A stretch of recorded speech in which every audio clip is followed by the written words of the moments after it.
La carta de Pablo a los Gálatas. Fue escrita a varias iglesias en la región de Galacia, donde Pablo había viajado en uno de sus viajes misioneros.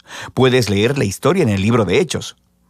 Él escribió esta importante carta con una profunda pasión y frustración. Este es el trasfondo. El cristianismo comenzó como un movimiento judío mesiánico en Jerusalén, pero su mensaje era para toda la humanidad, así que rápidamente se esparció más allá de Israel. Para el tiempo en el que Pablo era misionero, había tantos no judíos como judíos en el movimiento de Jesús, y esto desató un gran debate del que sabemos gracias a Hechos capítulo 15. Históricamente, el pueblo del pacto de Dios estaba enfocado en un grupo étnico, Israel, y ellos se apartaban de los demás debido a las prácticas ordenadas en la Torá, como la circuncisión de los varones, comer kosher y guardar el día de reposo. Y había muchos cristianos judíos que creían que para que todos estos no judíos realmente pudieran ser parte de la familia de Dios, necesitaban obedecer las leyes de la Torá. Algunos de estos cristianos judíos terminaron siendo parte de las iglesias de Galacia. Estaban socavando la enseñanza de Pablo y demandando la circuncisión de todos los varones cristianos no judíos, y muchos lo hicieron. Y cuando Pablo escuchó acerca de esto, se quebrantó su corazón, se molestó, y el resultado fue esta carta. Primero, él reta a los Gálatas con un resumen del mensaje del Evangelio sobre el Mesías crucificado. Luego, les dice que este Evangelio es el que crea la nueva familia multiétnica de Jesús y Abraham. Y luego, les muestra cómo este Evangelio es lo que verdaderamente transforma a las personas por la presencia y el poder del Espíritu. Inicia expresando su desconcierto de que los Gálatas han abrazado un evangelio diferente, el que era promovido por esos cristianos que hablaban mal de Pablo y demandaban la circuncisión. Así que Pablo primero defiende la autenticidad de su mensaje y su autoridad como apóstol. Él fue comisionado por el mismísimo Jesús resucitado para ir al mundo no judío. Recuerda la historia del libro de Hechos.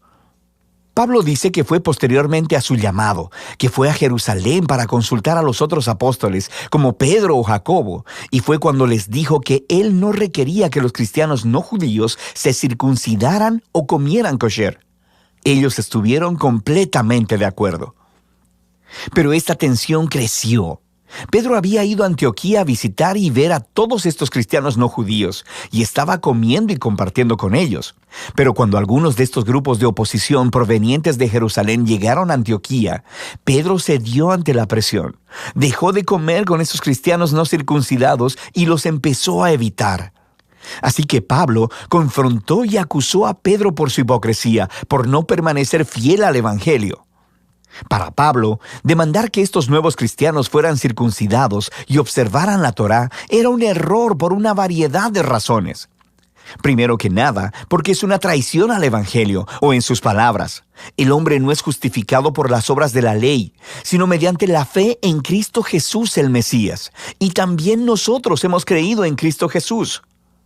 Ser justificado, literalmente, ser declarado justo, es un término del Antiguo Testamento con mucha riqueza para Pablo. Describe cuando Dios declara que alguien está en una relación correcta con Él, que está perdonado, que le es otorgado un lugar en la familia de Dios y está siendo transformado por la gracia de Dios. Y es la convicción de Pablo que nadie puede ser justificado por guardar los mandamientos de la Torá, sino solo por la fe de Jesús. Esta es una frase densa y podría referirse a la fidelidad de Jesús al vivir y morir en nuestro lugar, o podría referirse a nuestra propia confianza y devoción a Jesús.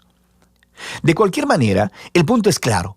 Las personas son justificadas solo a través de confiar en lo que Dios hizo por ellos a través de Jesús, no por lo que hacen ellos mismos.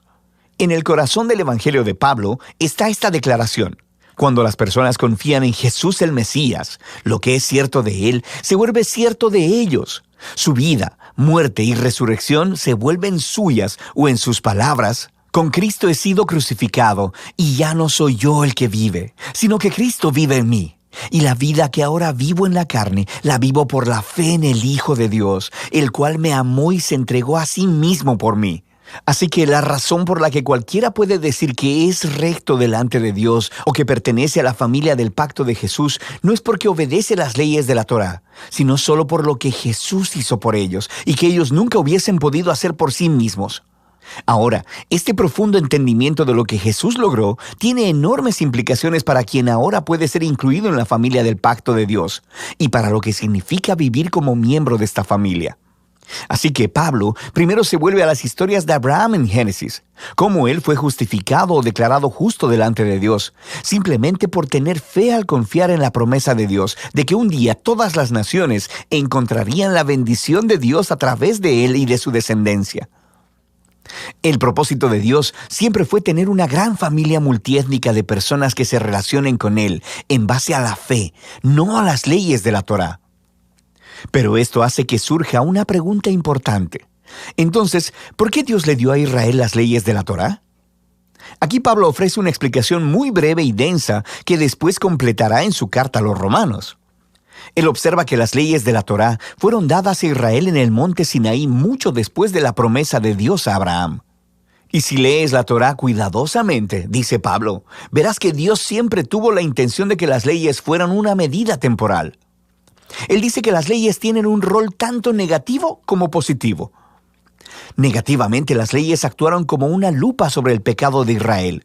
Expusieron cómo Israel compartía la condición humana pecaminosa, rebelándose constantemente contra la ley de Dios. Así que la ley, la cual es buena, terminó declarando culpable a Israel y a toda la humanidad con él. O en sus palabras, la ley lo encerró todo bajo pecado. Pero las leyes también tuvieron un rol positivo. Actuaron como un profesor estricto que mantuvo alineado a Israel hasta la venida del prometido descendiente de Abraham, el Mesías. Y una vez que el Mesías vino, cumplió el propósito de la ley a favor de Israel. Jesús fue el israelita fiel que verdaderamente amó a Dios y al prójimo, y como rey de Israel, murió para llevar la maldición y la consecuencia del fracaso de Israel sobre sí mismo, y así traer redención. Así que ahora, a través de Jesús, el descendiente de Abraham, la bendición de Dios puede llegar a todas las personas, sin importar su etnia, estatus social o género. Para Pablo, requerir que los cristianos no judíos guarden la Torá no tiene sentido. Es actuar como si Jesús no hubiera cumplido la promesa de Dios ni lidiado con nuestro pecado. Ignora la nueva libertad que se ha ganado para nosotros en Jesús y el regalo del Espíritu, y limita la promesa de Dios y su bendición a una familia étnica. Pero, podrían alegar los oponentes de Pablo, las leyes de la Torá son una guía comprobada para vivir de acuerdo con la voluntad de Dios. ¿Cómo van los cristianos no judíos a aprender esto? Pablo responde en los capítulos 5 y 6 al describir cómo la presencia transformadora de Jesús a través del Espíritu es la clave. Las leyes de la Torá son buenas, son sabias, dice Pablo. De hecho, se pueden resumir, como Jesús hizo, en el mandamiento de amar a tu prójimo como a ti mismo. Pero las leyes, por buenas que sean, no le dieron a Israel el poder de obedecerlas. En contraste, la buena nueva es que Jesús sí cumplió las leyes en lugar nuestro, y ahora Él vive en nosotros a través del Espíritu, haciendo a su pueblo los nuevos humanos que cumplen la ley al amar a otros. Así que Pablo continúa contrastando esta vieja y nueva humanidad. Los hábitos de la vieja humanidad son obvios. Son los comportamientos que deshumanizan a las personas, destruyen las relaciones y a comunidades completas. Y aunque las leyes de la Torá prohibieron estos comportamientos, Jesús fue quien los clavó en la cruz. Así que cuando una persona confía en Jesús y vive en dependencia del Espíritu, la vida de Jesús se convierte en la suya, produciendo lo que Pablo llama el fruto del Espíritu. Esta es la manera de vivir que Jesús quiere reproducir en su familia, para que se conviertan en personas de amor, gozo, paz, paciencia, bondad, benignidad, fe, mansedumbre y templanza. Pero este fruto no es automático, dice Pablo. Requiere cultivarse, justo como los frutos naturales. O en sus palabras, si vivimos por el Espíritu, andemos también por el Espíritu. Esto requiere intencionalidad. Tenemos que aprender cómo podar nuestros viejos hábitos y cultivar los nuevos. Y mientras lo hacemos, nos encontramos a nosotros mismos siendo llevados por el Espíritu conforme Jesús moldea nuestras mentes y corazones y nos transforma en personas que aman a Dios y a los demás. Y de esta manera, la gente de Jesús cumple lo que Pablo llama la ley de Cristo. Y al final, Pablo concluye: este requerimiento para que los cristianos guarden la Torá o sean circuncidados es errar al blanco.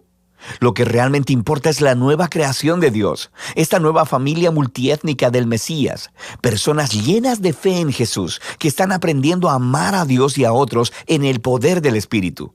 Y de eso se trata la carta a los Gálatas.